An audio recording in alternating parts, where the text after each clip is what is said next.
Foundation President Wayne Hoffman, one of Idaho's most respected, influential public policy voices.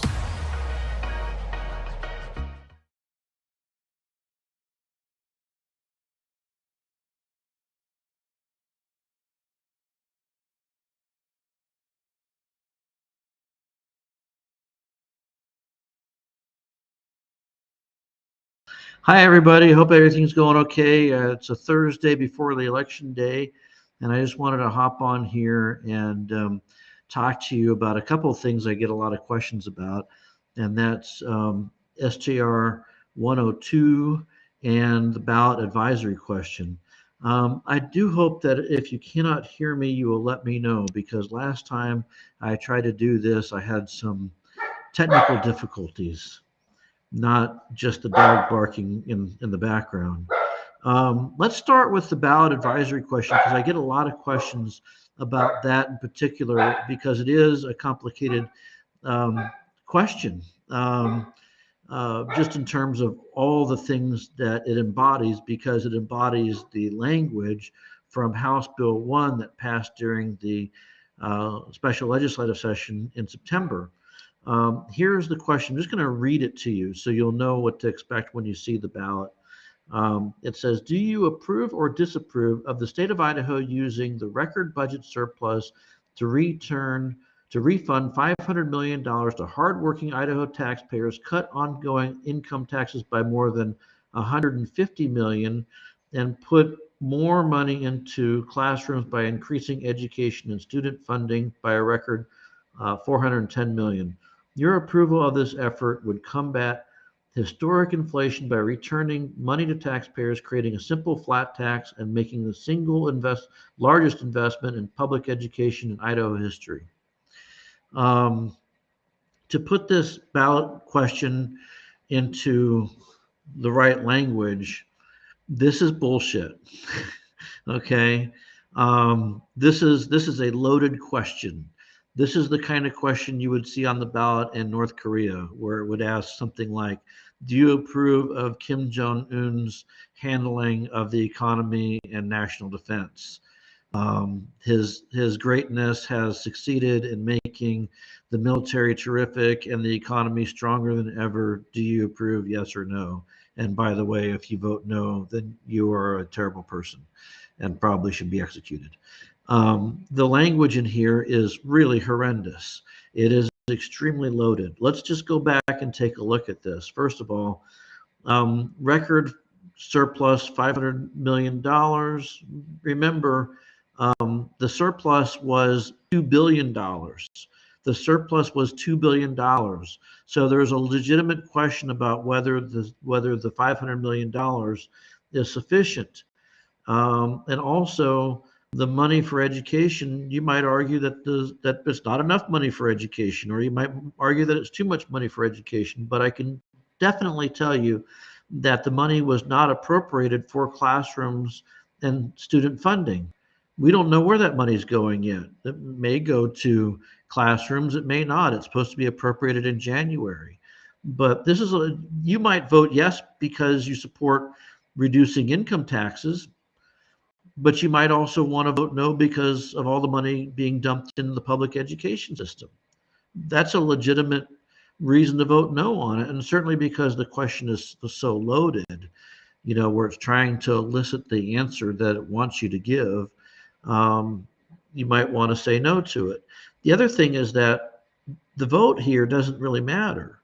The bill's already been voted on. If you vote against House Bill 1, or you say on the advisory question that you don't support what the legislature did in September, that's not going to change anything. The legislature is not going to go, oh, most of the voters disapproved of what we did, so we're going to go and we're going to rescind the action from the previous legislative session.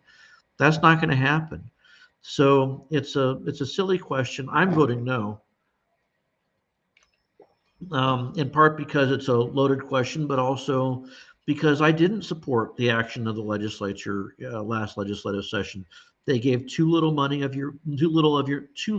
your money back. Only a fraction of the $2 billion surplus actually came back to you, and it came in the form of income tax relief, when I think the thing people want right now is property tax relief. I support getting rid of the income tax. But as I've traveled the state, more people talk to me about property taxes than they do income taxes right now. Did the state actually flatten the income tax? Sort of.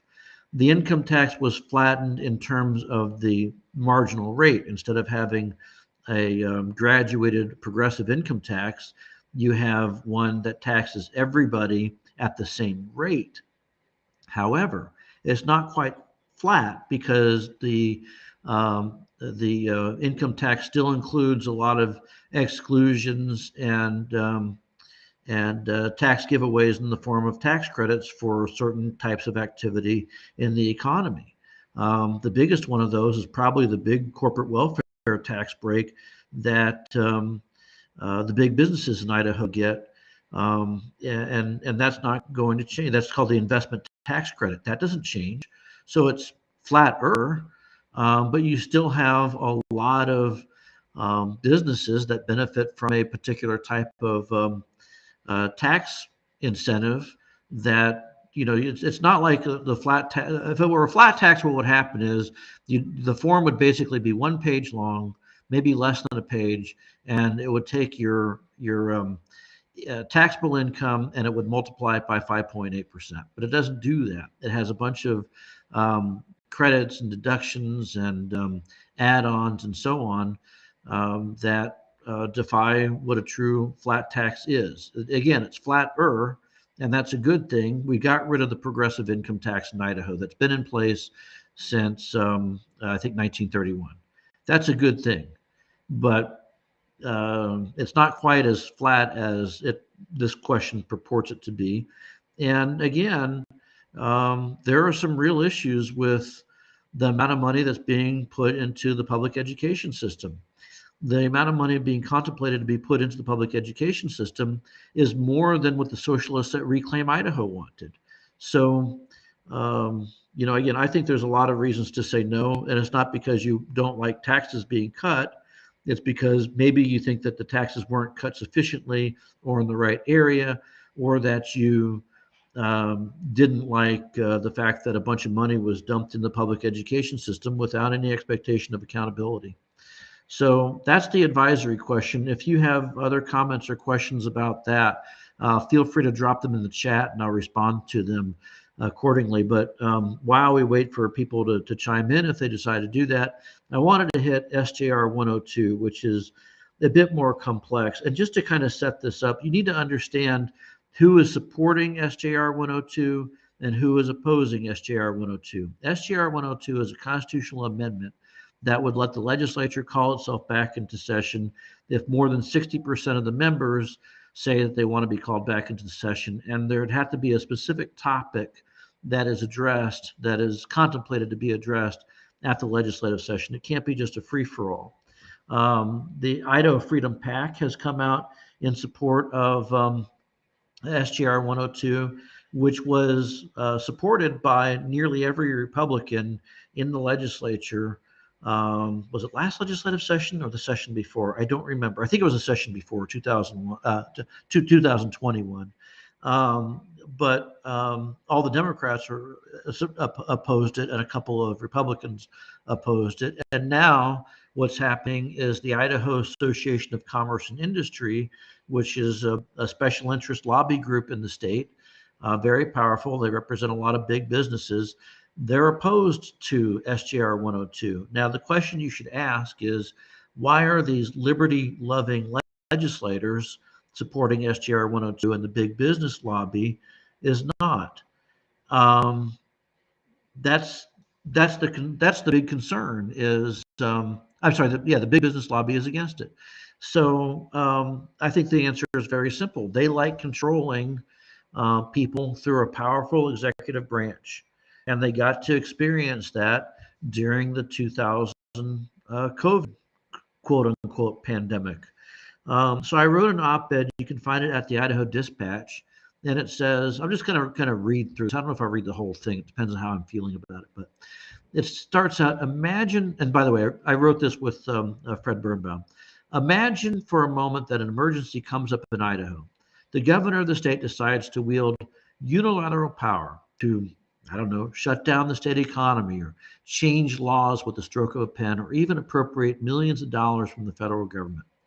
Imagine also that some local government agencies, cities, counties, public health districts put in place their own emergency protocols, further challenging our very rights, the freedom of religion, freedom of assembly, and bodily autonomy. You call your legislators, and they tell you there's nothing they can do because only the governor, per our Constitution, is allowed to call a special session of the legislature. This is what James Madison warned us in the Federalist Papers is the very definition of tyranny, all power being concentrated in the hands of just one person. This is the reason to vote yes on SJR 102 on the November ballot. What I just described did happen and can certainly happen again in the future. SJR 102 would allow the legislature to call itself back into session in cases just like this, where you had a governor who was exercising all power, unilateral power, appropriating money, shutting down the state's economy, allowing public health districts to do what they were doing and cities and counties to do what they were doing, even going so far as to change laws. The election date changed. The law that says the election's to be held on a certain date in May was changed to we're going to hold the election in June. That happened. So the idea that lawmakers can get together and prevent that from happening is what's behind SJR 102. You have opponents who are saying that the character of the legislature would change. It would become a full-time legislative body. That's just untrue. The legislature is and will continue to be a citizen legislature. A full-time legislature is one that's made up of full-time politicians. Their only job is to be in office. That's what a full-time legislature looks like. And Idaho is just one of 14 states where only the governor can call a special legislative session. So you shouldn't have a situation where the legislature is sitting on the sidelines, can't do anything in response to what the governor may be doing. You basically have tyranny, which is kind of weird because it said, I don't remember who said it. I think it has been attributed to a number of different people, including Mark Twain, perhaps, but that your property and well-being is insecure whenever the legislature is in session, which is true. But you're even worse off if the legislature is out of session, can't be called in to session because the governor refuses to call a special session. He can just do whatever he wants. And, maybe in this case, an emergency is the excuse. We don't know what the next case is going to be. Now, could the legislature convene itself to do bad things? Sure. But that's why you have another branch of government to check that person. That's the executive branch, and that person can be held accountable. So there are, I think, more upside than downsides to this kind of proposition. Let the legislature call itself into session when the people demand that their senators and representatives do something, or stop the governor from doing something, or the judicial branch, as the case may be. There's no reason why the executive branch should be in power all the time, and the judiciary should be in power all the time, but the legislative branch should be sidelined when the time comes, because it's all too easy just to say we don't want the legislature to be there because I'll handle everything all on my own. Now, Governor Butch Otter, former Governor Otter, came out in opposition to SJR 102, and I just wanted to point out to you that, this is very typical of former and current Republicans in office, where they say, and Butch Otter does here, as a former conservative Republican governor, first of all, no one thinks that Butch Otter was a conservative governor. If you think that Butch Otter was a conservative governor, you think John Kasich is a conservative, or you think Mitt Romney is a conservative, or Mike Simpson. These people are not conservatives. They throw that word around, but that word doesn't mean what we think it means, or what we know it means. He's contending that it's the decades of fiscal conservative, he says this is quoting Butch Otter here, decades of fiscal conservative, limited government, kitchen table economics, and a business-friendly approach have positioned our state for enormous prosperity and the ability to withstand any downturn in the economy. Controlling spending, cutting red tape, and reining in government, like we've done for years in Idaho, would be impossible with an overactive legislative branch.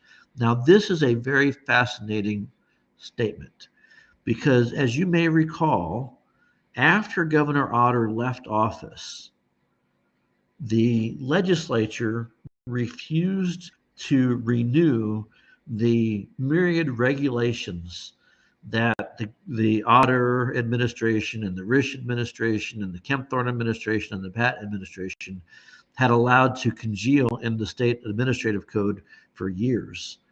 And they did what? The legislature refused to accept the rules, and the Little administration had to go and cut the regulations that had been put in place over many decades. Who did that? Who was responsible for all those regulations? Well, I'll tell you who it was. It was the previous Republican governors. So it's not because the legislative branch somehow kept everything meaty and the executive branch was doing the opposite. No, both branches of government up until 2018, 2019 were responsible for growing the regulatory state in Idaho. And as far as reigning in government, guys, look at the state budget. It's many billions of dollars more than it was even 10 years ago. Medicaid's budget has practically doubled in 5 years. Was that the Democrats that did that? No, that was Republicans. Same thing in the public education system. The spending is out of control. And some people might say, oh, well, that's just because of the number of people moving here. No, the number of people here who have moved here is disproportionate to the growth of government. We have more agencies, more regulations. Funnily enough, you might remember Brad Little criticizing Joe Biden for his student loan forgiveness program. Well, guess what? This legislative session, Governor Little signed a bill sent to him by the Republican-controlled legislature, a bill that all the Democrats voted for and some Republicans voted against, that created a loan forgiveness program. Different parties, same result. Jerry is saying on here, someone was wanting to give the legislature a pat on the back for a job poorly done and violating the Idaho Constitution on H. Bill 1. Yeah, absolutely. On the advisory question, no question about it. And they did it in such an egregious way, too. I might give them some benefit of the doubt or some slack if they said, do you approve of the legislature's decision cutting the income tax from 6% to 5.8% and putting $410 million in the education system? That would have been a straight up question. But this was more of and this was the language in House Bill 1, by the way. So when you say, Jerry, someone was wanting to give the legislature a pat on the back, that was the legislature giving itself a pat on the back. It said, look at the wonderful thing that we did. It's written into the language of House Bill 1. So, I mean, if you want more advisory questions that look just like this, vote for House Bill 1. They'll give it to you. The next one will be, do you support the legislature's decision to create a program that's going to save the whales and feed all the hungry children and put clothing on the back of poor people and, create an abundance of American flags and apple pie, ? Yes or no? I mean, this is not okay. This is a very, very loaded question. If your local school district did this, how would you vote? If your local school district said, we need $250 million to build a school so that the kids don't starve, and because, by the way, we've done a great job of educating the children, all the students are now Rhodes Scholars and going on to MIT, and they excel at athletics. Would you support this bond? The answer should be no, because you've given me a loaded question. You've not given me the facts. You've given me a loaded question. And that's election. That's using the power of government to electioneer. It's wrong. So it gets kind of complicated because now I'm telling you, you can do whatever you want, of course, but I'm personally going to support SJR 102 because I think it's wrong that the legislature can't meet. And you've got, in order to keep another branch of government from acting in a tyrannical manner. And you do need three branches of government. We do. You can't just have the third branch who is just nullified over the span of, March to December. It's really bad. And then on the advisory question, I mean, I'm grateful for any kind of tax relief, but this was too little tax relief, the wrong kind of tax relief right now. And that money being dumped in the education system for what? Where's the money going to go? What's the accountability? Half the kids in Idaho can't read, write, do math, or understand history, and that's not just Idaho; it's all the other states in the country too. So we've got to do something differently, and instead, the answer here was give the education system more money. Now, I'm hoping next legislative session, you'll see lawmakers who say, "Okay, we'll take that money and we'll put it into a school voucher or school education savings account or tax credit programs for education choice, universal education choice." I hope that would be the right thing to do with that money. But it would also be the right thing just to give that money back to taxpayers because the state overtaxed people. They overtaxed them and then kept most of the money. And that's just wrong. Government shouldn't do that. So that's all I wanted to talk about tonight, unless somebody has some other questions. Thank you, Jerry, for the comments. And Tina, always good to see you on here as well. But yeah, election day is just around the corner. I, for one, am excited that it's going to be over, and we want to just get on to the next legislative session, the 2023 legislative session. I do think that we are in for a doozy of a session. People are saying, they're talking, the people who have gotten elected, who don't face Democrat opposition or face a general election, they are. I was just in a room with a bunch of them in September, and they are amazing people. I've been in politics since 1987, and I have never been in a room with such wonderful people who I believe are going to prove themselves to be statesmen and women that our state and our country need right now. So I'm glad for that. And of course, there are some other races that I'm watching where I hope that even more people will get elected to represent limited government values. Yeah, District 8. I'm sorry, Jerry. District 8 is a bit of a pickle. There's no question about that. There are other districts in the state too that didn't fare very well, but District 8 certainly ended up with a kind of a mess, honestly. In any event, that's it. I'm grateful for you guys for tuning in, and I hope to be back on here. I was talking to a guy the other day. I don't know where I was. I was at some event, and he says, "Hey, how come you're not doing the Hoff Time Report anymore?" And I frankly just didn't think people were paying attention to it, and so I had other things to be doing, other, I don't want to say more important things, but things that I thought would be as useful.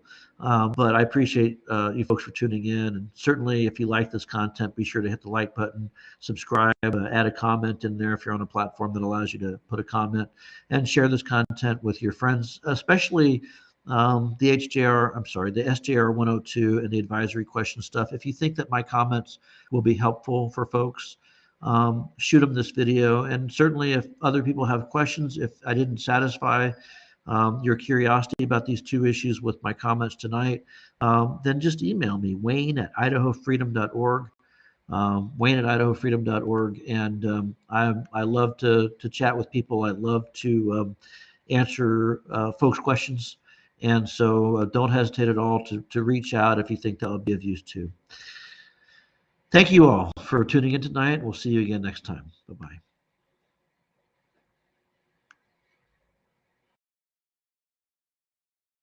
You've been listening to the Hoff Time Report with Wayne Hoffman.